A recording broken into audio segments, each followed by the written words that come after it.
We are here today with the Raging Idiots. You guys have a new fun project, and the first question I want to ask you is about the album cover. What was the inspiration? Well, I mean, those are funny tuxedos, and those guys at Dumb and Dumber were funny. And then every time I see someone wearing those tuxedos, like in the '70s, I laugh out loud. And so we wanted to look ridiculous because we knew the project was ridiculous. So that was kind of the way we went. went. Yeah, I figured there might be a little bit of a lean towards that. yeah. So. Those were actually awesome. Like I wish they were cool again. I know, I would wear it They every will day. be. Everything comes around, Right. so it will. Now you guys have the album has all kinds of music. It's not just country. It's not just rap. It's everything. And you have a lot of cool songwriters and artists on there. So talk a bit about how all that came to be, how you picked or they picked you. Just kind of give an overview of everything. I'd say we begged. We did beg. Some of them we even forced to. A lot of Yeah. So we, on the artist front, everyone from Kelsey Ballerini to Carrie Underwood to Lindsay L to Charles Kelly to Brad Paisley, even Garth Brooks sings a song on the record. Yeah. And so we're just lucky to have great relationships with them. That's really what it comes down to. And just for them to even listen to the songs, much less to say yes or no to, is it's kind of cool. They would go, yeah, we'd love to hear it. And they could have said no. We told them that, like, you really can say no to this. And luckily, they all said yes. They said yes. Yeah, which is weird, huh? Luckily. Yeah. Well, you've got the charity factor in there, and it's not just one factor, or charity. Talk about the different charities that you're benefiting with this. Well, so, anything that we do, from our merch at shows, even to the record, which, we have a St. Jude component in, even on the pre-sale, we work with musicians on call and donate to them. Everything that we do, we always try to have a forward, which means, with every dumb thing that we do, we try to have some sort of movement forward for good. Right. And so, it was, for us, that's how this whole band started. We spent 2 years just driving around in a car from city to city on the weekends after our day jobs, just playing in restaurants and bars and clubs and taking all the money and donating it to animal shelters or St. Jude. And so the record was never really supposed to happen. Like, it was never, let's go get a record deal. It was, let's just go do a bunch of shows and raise a bunch of money. Sure. And as we started to get closer to $1 million, we thought, wow, if we hit $1 million, let's set a goal, then maybe we'll do a comedy record. And so we hit $1 million, and then we just kept going, and then we hit 2. It's like, man, maybe somebody will do something with this. And then Black River was like, hey, we would really like to be involved. And so it kind of just came together organically, like, because we didn't, shop a deal or luckily, because by not having No. takers. Yeah. Oh no, they wouldn't have let us in the front door. You never know. And then even the writers, like, we look at the people that we're able to write with. Okay, like, we're not good enough to be able to really write with these people, but like Christian Bush from Sugarland is on, I think, 3 or 4 of the tracks. Wrote with Lindsay L. Wrote with Kiefer Thompson.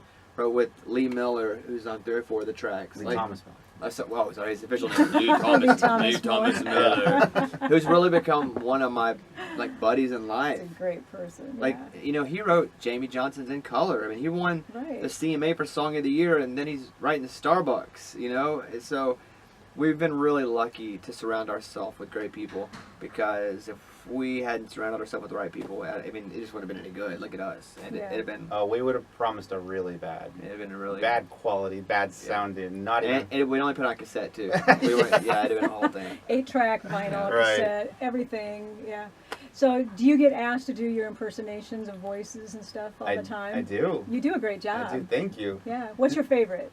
I mean, Luke Bryan's definitely one of my favorites. I mean, it's newer, too, because I didn't really do Luke Bryan...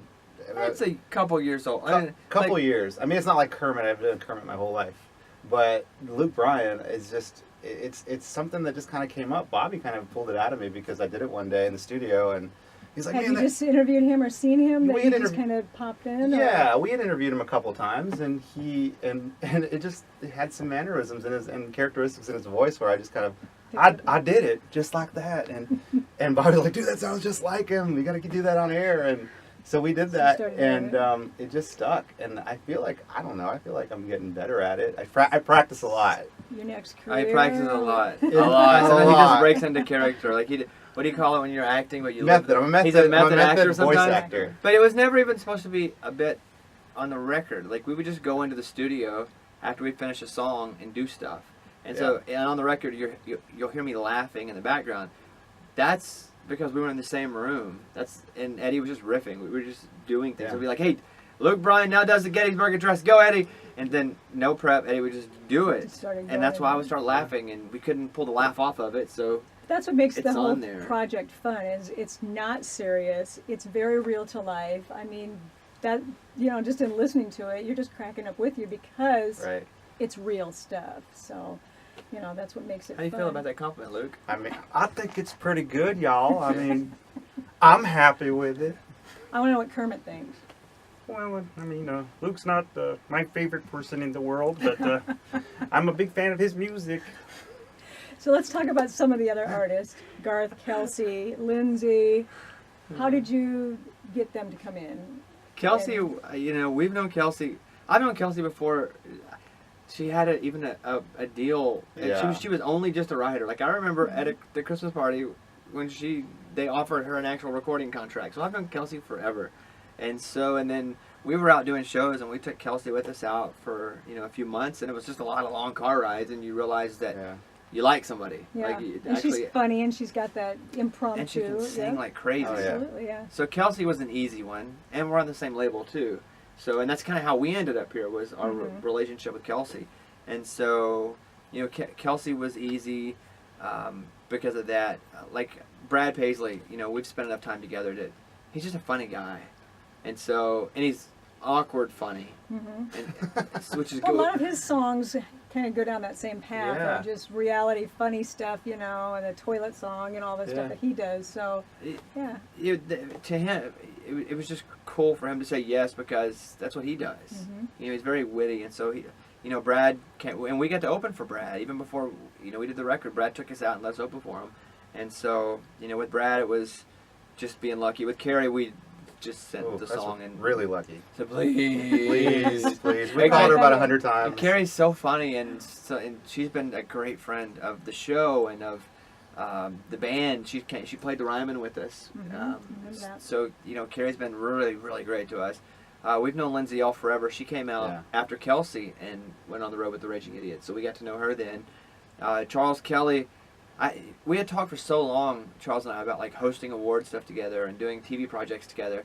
And then when because Charles is kind of funny too, but he's been in a band. Yeah. And then when this came up, and he was doing a solo thing, I was like, "Hey, dude, come be on our funny project." And he was like, "I'm in." Yeah. So that just kind of happened too.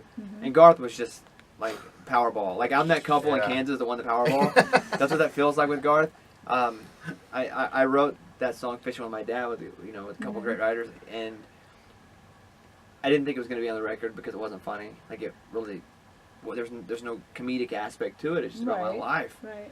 And it was kind of I wanted to write a song to say to all the step parents out there, like, we appreciate you because without you guys stepping in and kind of making us your own kids, some of us would have never had moms or dads. Absolutely. And so, and that's why the song was written, and all the references are really that those are real places, and that's my real life. And we're gonna have it on the record. And Gordon, who runs Black River, said, "Hey, you should think about keeping it." And I didn't want to, and he said, "Okay, if you could sing it with anyone, who would it be?" Well, of course I'm gonna go for my favorite of all time, Garth Brooks. The GOAT. I was like, "Yeah, of course, Garth Brooks. Okay, cool. Never see you again." And then 3 weeks later, he was like, "Yeah, Garth's into it. Like he'll sing it."